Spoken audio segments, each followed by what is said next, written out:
ถ้าหม้ออบไว้มันจะสุกไว้พี่น้องปลาคุณน่ะบาดไข่เหลืองเอิ่มเติมหอมขนาดพี่น้องเอ้ย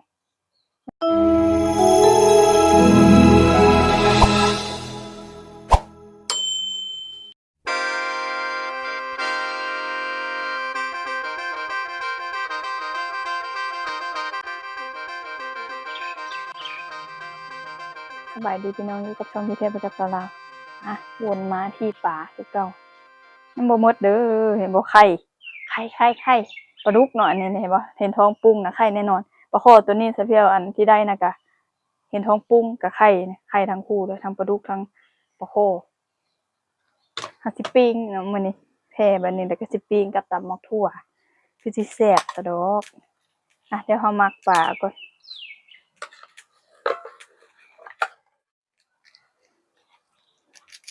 ตำกระเทียมใส่มันหอมๆแหน่ได้กินตั้งหลายคาบเนาะพี่น้องใส่เบ็ดเทื่อนึงก็ปลาก็มีแต่ตัวงามๆเนาะก็เฮ็ดกินตัว1 2ตัวก็กินบ่เบิดละ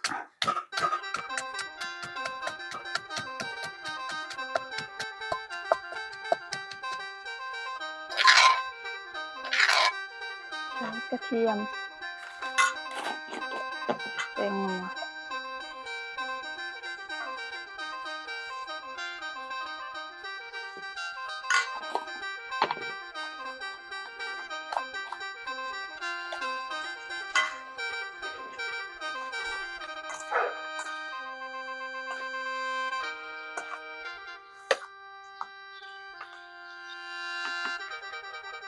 ปิ้งพี่น้องปิ้ง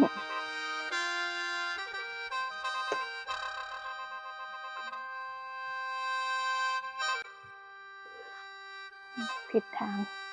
นี้บ่ไข่ปลาดุกนะมีดถึกแตกเบิดพี่น้องเอ้ย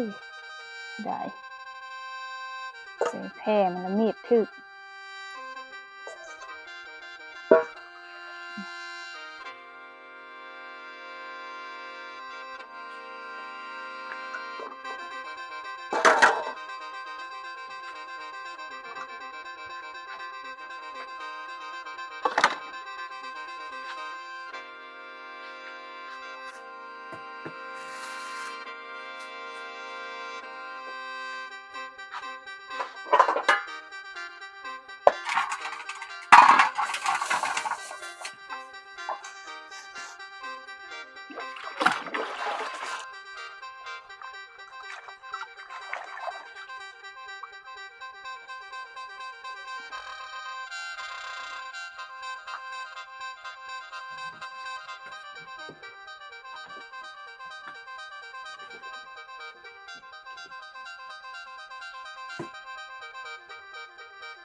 ถ้าหม้ออบไว้มันจะสุกไว้พี่น้องปลา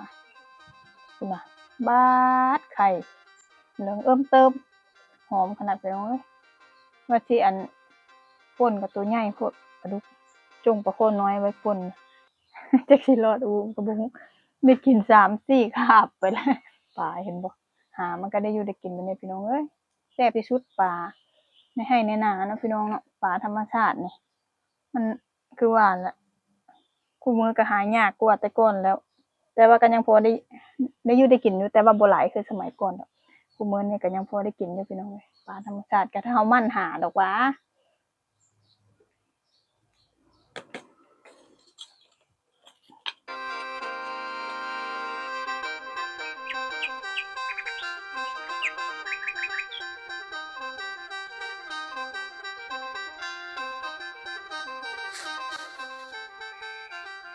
พี่น้องสิตำบักถั่วเนาะ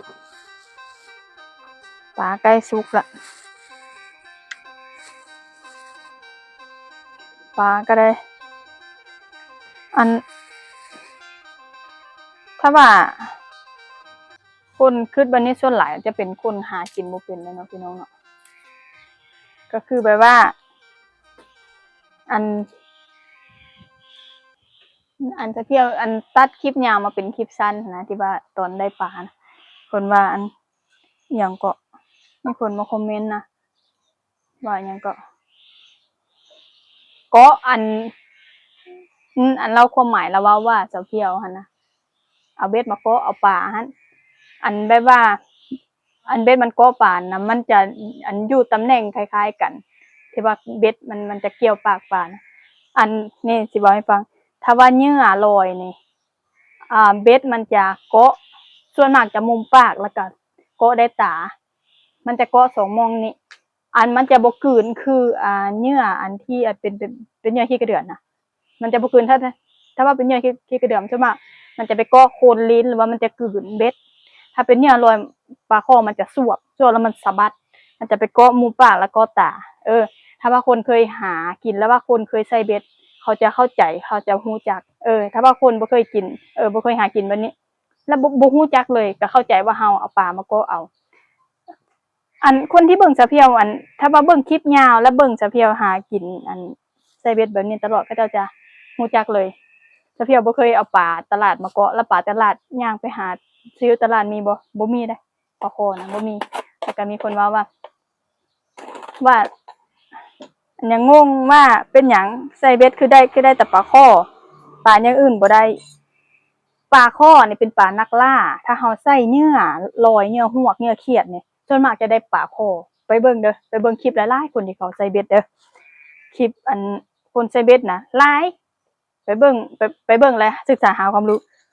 ได้แต่ปลาคอส่วนหลายได้แต่ปลาคอถ้าว่าใส่ในนาเด้ถ้าใส่ในห้วยจะได้ปลากดกับปลาคอปลาดุกนี่ก็ได้อยู่แต่ว่ามันจะ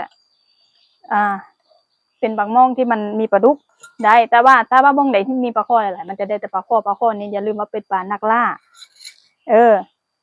แล้วเขาใช้เหยื่อลอยเนี่ยมันจะส่วนหลายจะได้แต่ปลาคอแบบว่าหาจับผิดเฮาหั่นนะพี่น้องคนพวกนี้เพิ่นบ่เคยหากินนะก็เลยบ่ฮู้จักว่าเหยื่อแบบนี้ปลาแบบใดมันกินนั่นแหละมันก็จะมีอยู่แล้วแหละคนจำพวกแบบนี้นะก็คือบ่เคยหากินก็เลยบ่ฮู้ถ้าคนเคยหากินคนเคยแบบว่าใส่เบ็ดน่ะเขาจะฮู้ทันทีเลยว่าเหยื่อแบบนี้ส่วนหลายก็จะเป็นปลาคอปลาดุกปลากด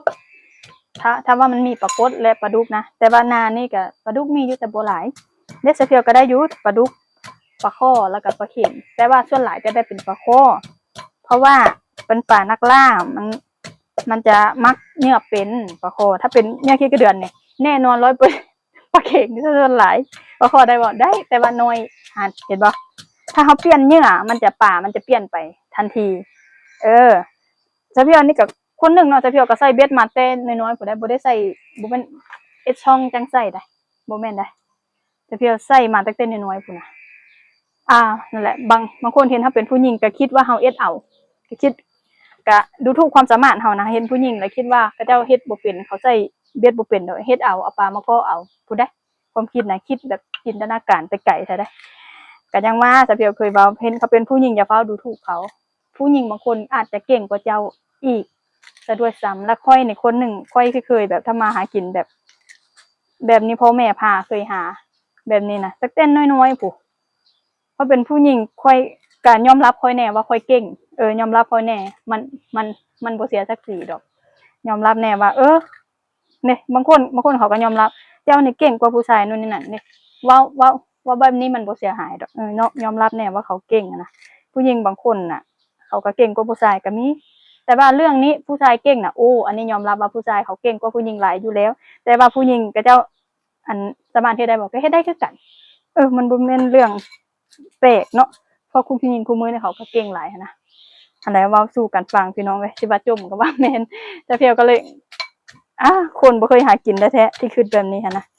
บ่จำเป็นเพราะว่าในนาค่อยมันมีป่าอยู่แล้วค่อยบ่จำเป็นต้องซื้อป่าอยู่ตลาดมาใส่หั้นนะบ่จำเป็นเพราะว่าค่อยบ่ได้อึดได้ยากป่าปานนั้นมันมีหลายอยู่ป่านะใส่เบ็ดก็ได้กินโลดเพราะว่ายังอุดมสมบูรณ์อยู่บ้านค่อยนะมันบ่ได้หากินยากคือบ้านเจ้าเนาะซื้อป่าตลาดมาเกาะใส่นะบ่จำเป็นตัวไผนะหาได้แน่นอน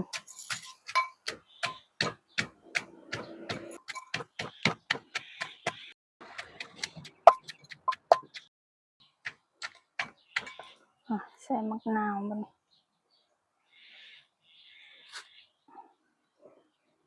บ่แม่นหยังดอกพี่น้องแบบว่าที่ว่าเว้าที่ว่า แบบว่าซุ่มแบบเครียดๆนะจังน้อยที่ว่า อันเฮาหาได้อีหลีแล้วเฮาเฮ็ดอีหลีนะแล้วคือคนแบบมาประมาทแบบมาเว้าแบบประมาทความสามารถเฮานะบ่ค่อยปานใดได้ซะเพียวนะถ้าเฮาเฮ็ดอีหลีไงถ้าเฮาเฮ็ดคือตัวเนี่ยบ่ว่าอย่ามาว่าโลดอันนี้เฮ็ดอีหลีแล้วยังถูกคนมานะแบบโอ้ยอยากท้าพู้นแหละมาใส่เบ็ดอันแข่งกันกับพ่อยว่าไผสิเก่งกว่ากันอยากท้าปานนั้นพู้นแหล้วคนน่ะแบบว่าดูถูกความสามารถเฮาเกินไปนะมาท้าใส่เบ็ดแข่งกันกับข้อยเบิ่งเจ้าสิใส่เป็นข้อยอยู่บ่ล่ะ ปานนั้นพู้นแหละใส่ปลาแดกตอนนำ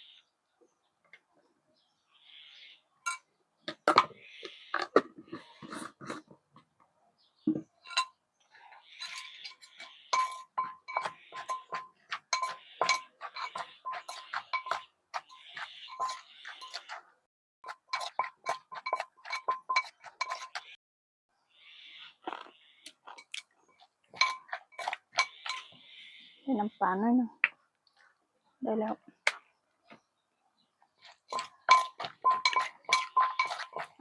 แซ่บแล้ว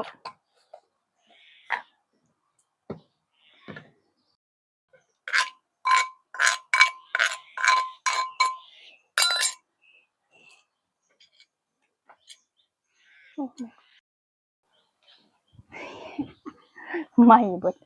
ขนาดคุมไฟแล้วได้นี่กระเทียมมันที่เราจะเพียวใส่น่ะมันไหม้กระเทียม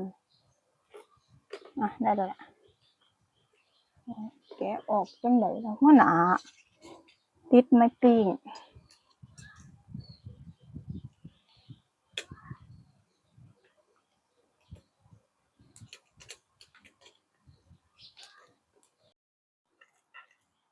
ไม้กระเทียมออก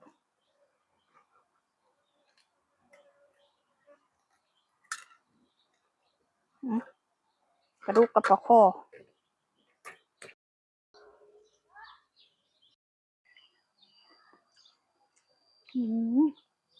ไข่ปลาดุกแซ่บคักนี่เด้ถ้าเพียวใส่มันก็ยังได้ปลาดุกกันอยู่ปลาเข็งก็ได้แต่ว่าต้องได้ไซส์ใหญ่ปลาเข็งเพราะว่าเนื้อมันใหญ่เนาะมันบ่แม่นเนื้อขี้กระเดือนได้อยู่แต่ก็ได้ไซส์ใหญ่ปลาเข็งตัวน้อยก็บ่ค่อยกินถ้าเป็นเนื้อฮวกเนื้อลอยนะมันกินมันก็แฮบกินปลาน้อย